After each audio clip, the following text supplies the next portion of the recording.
Okay, so check it by itself. Joseph Anténor Firmin was a Haitian pioneer who challenged racism and science. In 1885, Firmin wrote The Equality of Human Races, directly refuting racist theories and anthropology. His work laid the foundation for modern discussion on race and equality. Okay? All right, so let's listen to this and then I'll go to the next one. It's almost it's almost 5 minutes. This Haitian scholar's work would have been lost to history forever if it wasn't for one Haitian college student in 1988 telling their college professor about his work in his book. The college professor goes to look for the book.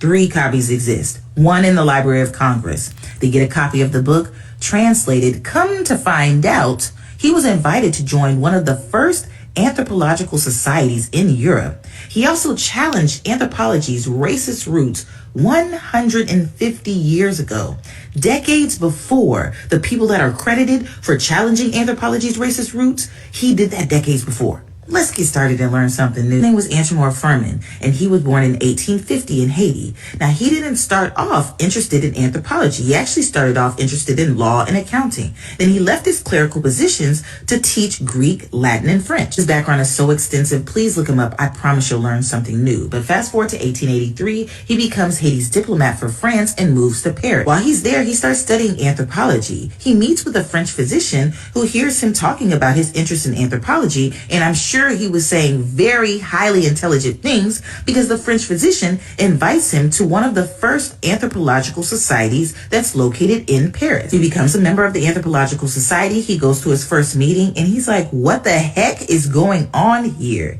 They are just plain racist. We're not even talking about nothing that makes sense. And according to the Anthropological Society's records, you know how they write down what everybody talked about? He spoke up only twice during his time there, because when he spoke up the first time, he was met with racist commentary. The second time he spoke up, he was met with racist commentary. So he decided, you know what? I'm going to just be silent and observe some things real quick. He said, I risk being perceived as an intruder and being ill-disposed against me. My colleagues might have rejected my request without further thought. He decides he's going to write a 451-page rebuttal going against one of the most popular racist anthropologists at that time, whose work was super influential. This isn't just a book of opinions. He goes line by line through these anthropologists' racist theories, debunking, providing evidence and data. He says, what can we conclude here from these observations? Can we find here any indication of hierarchy at all? He actually notes this is a rhetorical question because the measurements of supposedly distinct racial groups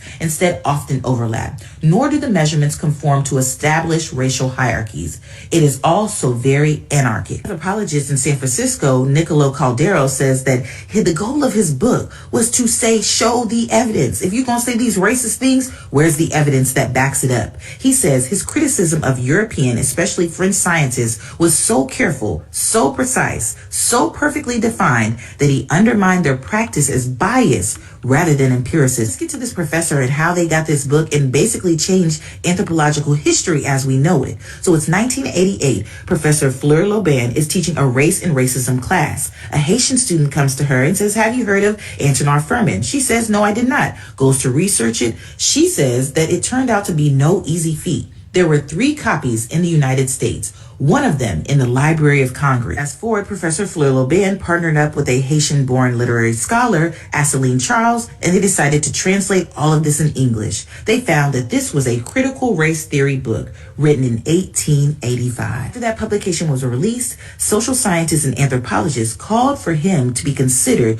one of the founding fathers of anthropology. His arguments predate, by decades, similar arguments by the German-American scholar Franz Boas, often considered the father of modern anthropology.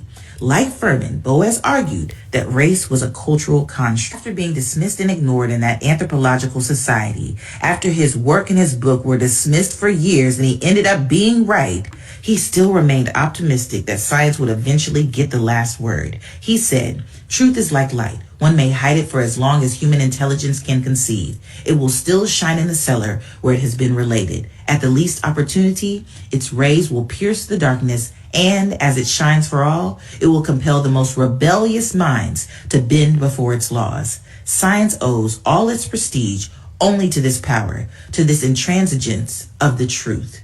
I hope you learned something new. Okay, so Haitian. I came across it and I thought I'd share it with you. I'm gonna add one more for the Haitian topic, put it together with the other one. All right, let's pause this.